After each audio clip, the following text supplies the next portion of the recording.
Afternoon, you all good? Lovely. We're all storytellers at different points in our lives. We've all told stories in different ways, in different scenarios, whether you've been a parent telling a child a bedtime story in a desperate bid to make them go to sleep, whether you've been a friend telling a friend about another friend's drunken antics at the weekend to make yourself seem slightly less embarrassed, or whether you've been at a party and you've been telling a story in order to try and impress the redhead in the corner, and you regale a tale of about this time you were very witty and snappy in this verbal encounter you had with another person, but you weren't really that funny or snappy in reality. You only thought up your comebacks in the car on the way home, but she doesn't need to know that. She's on her third martini. She's ready to go. We all tell stories in different ways as well. When my dad tells stories, he's straight to the point. It's all the facts, no frills. This happened, then this happened, then this happened, therefore this happened. Moral of the story is, don't drink tequila with your mother, otherwise you happen. When my mum tells a story, she likes to add in all the extra details, all the backstories, all the character biographies, and by the end of it, it's been like a 9-hour version of Inception. You're not really sure what's happened, you just know that apparently someone your mum works with is a bit of a cow.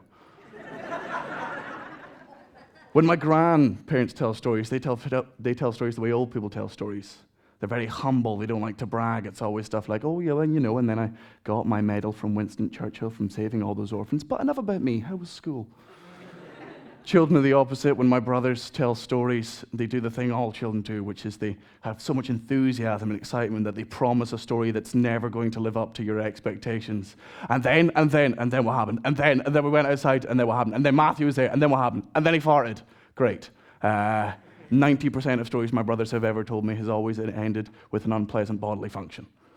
Everyone is a storyteller, even in the media. Television, newspapers, tabloids, podcasts, music, artists, everything is a different way of telling a story. I tell stories differently as well. I'm a comedian.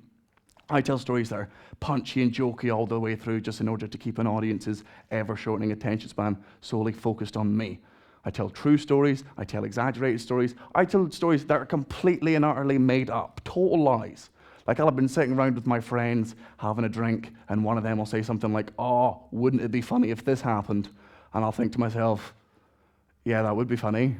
And then I shamelessly take it down in my iPhone, take it home, write it out, and somehow manage to integrate myself into the story so I become a hero, so therefore I can then go out on stage in front of a room full of strangers in a desperate bid to get them to like me. Because that's all a comedian is. We're desperate storytellers. All we do is go out to a room full of people we've never met and beg them to like us. So if at any point you're wondering why I agreed to do this talk, that's why. And also because my mum told me that if I turned down the opportunity to do a TED talk, she'd put me up for adoption. I'm 22 years old, I don't know how she'd go about that, but it's best not to argue with her when she's been drinking. You see that? That was a perfect example. I made that entirely up. Just so half of you went, I was willing to fabricate a story about my mother being an alcoholic with an emotional problem who was willing to disown me as a human being just so 50 of you went, very good. That's what I mean by desperate storyteller. And the thing is, we're the only storytellers, though, that really get in trouble for our stories. Every few weeks there'll be another thing in the newspaper about this comedian that said something awful or offensive that has offended one member of the audience, who, by the way, 9 times out of 10 is an idiot.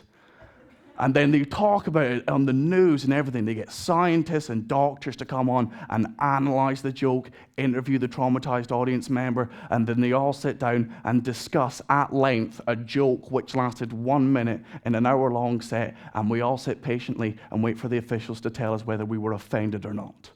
And then at the end of it, they decide that we are offended, and that perhaps that comedians shouldn't talk about rape or murder or all those sort of things on stage, that they shouldn't be broadcast in the household, and we all feel quite good about ourselves. And then we then switch over to EastEnders or True Blood, where there's scenes of murder, sexual audacity, drug abuse, racially invoked crimes, and we all go, this is amazing! Why is it different? How come when a comedian says something as a joke, it's offensive? But when it's acted out in front of you, it's intriguing. It's a twist. Actors are never criticized or abused for their roles in films. Nobody came out of Inglourious Bastards going, oh my God, I can't believe Christopher Waltz killed all those Jewish people. What an awful man. Nobody came out of Harry Potter thinking, well, you know what, I never trusted Snape to begin with, not since he had that awful German accent and tried to kill John McClane. There you go. People don't get upset because they know it's fake. They know the actors on stage are just portraying characters. So are comedians. That's our job. We're storytellers, but we're also so vain that we like to put ourselves in the stories. We're the writers, directors, and stars of our own show where we're just playing an exaggerated parody of ourselves. Because we're not going to be ourselves on stage. We might play a version of ourselves, but we couldn't be our true selves. If we were to come on stage and talk to you about our real opinions with balanced, thought-through points, we wouldn't be comedians, we would be politicians, and you'd hate us even more. Right? When we come on stage, we have to find ways to make you laugh. And our ways of doing that is to come out and say something completely stupid and ludicrous to make you laugh. Another method of doing it is to take a completely and utterly point that no one would agree with, something very obscure and blatantly wrong, and find a way to twist it round and make it seem valid just for a second. For example, if I were to make the statement, I don't think children should smoke, everyone in this room would agree, yeah? But if I were to come on stage and I would say, I think every child under the age of 13 should be forced to smoke 4 packets of cigarettes a day, because as my brothers are getting older, it turns out they're very close to being able to beat me in a foot race. That's a way of turning it around. You're not laughing at the fact that I'm trying to kill my brothers, you're laughing at me for being an idiot for thinking that's a good idea. Okay? And that's what we do with our comedy. We're playing stupid versions of ourselves. For example, if Ricky Gervais, Frankie Boyle, or Jimmy Carr were actually as big as the bigoted, racist, fascist, homophobic sexists that the Daily Mail made them out to be, they would probably end up working for the Daily Mail. They're making this stuff up to get that reaction from you. The reason I mention those 3 names, Frankie Boyle, Ricky Gervais, and Jimmy Carr, is they're 3 of the names more commonly associated with offensive comedy. Now, the reason I put offensive comedy in inverted commas there isn't because I'm young and hip. It's because, basically, I don't really get the term offensive comedy. No comedian wants to offend you. That's not our job. Our job is to make you laugh, make you think, make you smile, make you want to sleep with us so that our night in that hotel room is slightly less depressing. Not to upset you in any way, shape, or form, because the thing about it is, when comedians are telling these stories, it's to get any form of a reaction out of you. And Jimmy Carr famously was in trouble recently. He made a joke about the Paralympics. He made a joke that our troops in Iraq were getting injured, but at least that would make us have a good Paralympic team.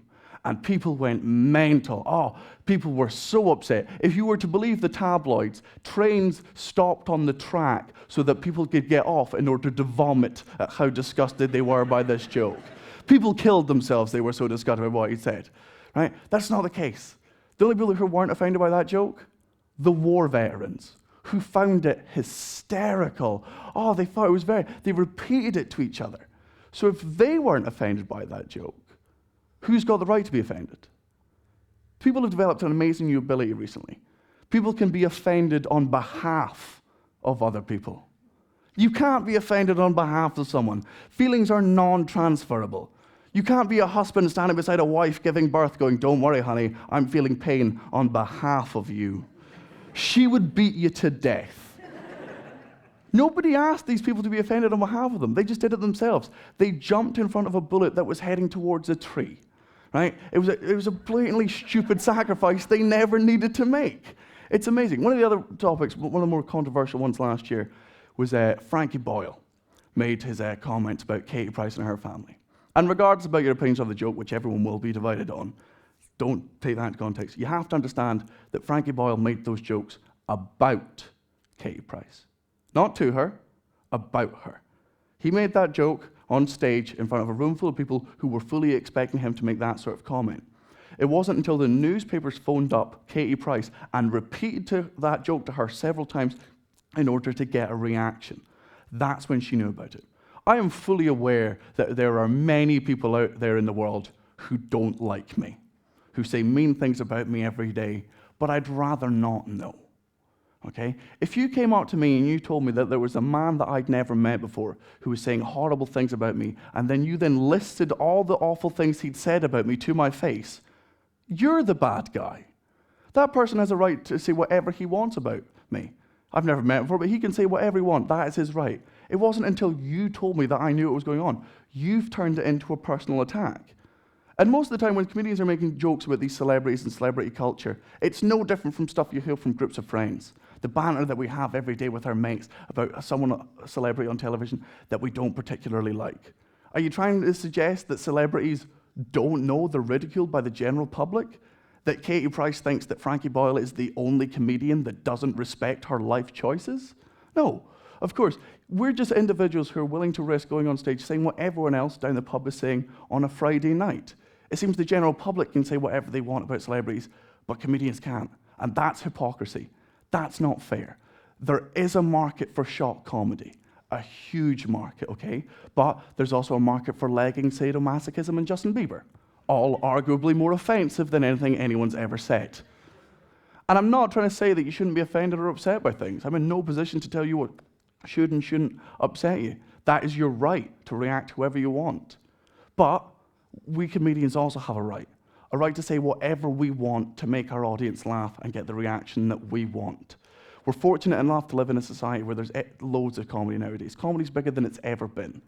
So if you don't like one type of comedy, you can go see another one. Everything's cared for. But we should be allowed to do whatever makes our audience laugh. Not people that weren't there, the audience that paid to come see us, that traveled around the world and country sometimes to come and see us do what we do without having to worry that there's someone in the audience who might take one of our jokes out of context and then repeat it. Because most of the time the jokes are taken out of context. You know, you're only given the brutal punchline. You're only told the joke by a news presenter with her sour face just repeating it. That's not how it was delivered. You're not given the context, you're not given the setup, you're not given the atmosphere, you're not even given the audience reaction. And that's not fair. You don't take other storytellers' stories out of context.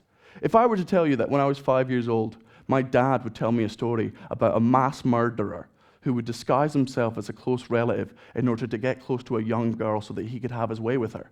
And just before he managed to do that, he was brutally murdered. Everyone would agree that my dad is a dreadful man. But if I were to point out that that's the basic storyline for Little Red Riding Hood, a lot less people are phoning child services, okay? You know how it was intended to be delivered, and you expected it that way, right? A story is just a story, and a joke is just a joke.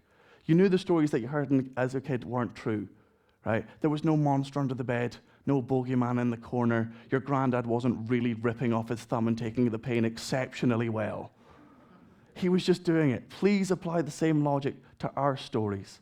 We're saying these jokes as jokes. There's very rarely malicious intent behind it. There may not be jokes that you're like, what we're doing is we're taking a concept and we're exaggerating it, lying about it, turning it in such a way that you weren't expecting it. And sometimes we turn it in a way that you don't like. But that's your problem. The world doesn't revolve around you. Ignore it, move on, forget about it, right? You seem to assume that comedians haven't gone through any hardships, whereas most of the time it's a hardship that's caused us to get into comedy. Our reaction to our hardship was to make light of the situation and get over it, as opposed to going around the country making sure that nobody ever mentioned it ever again to hurt my delicate soul. So that's my point. That's the point I'm trying to make. And if at any point you have agreed with anything I have said during this, don't worry. It was just a story. I made it all up. Thank you very much.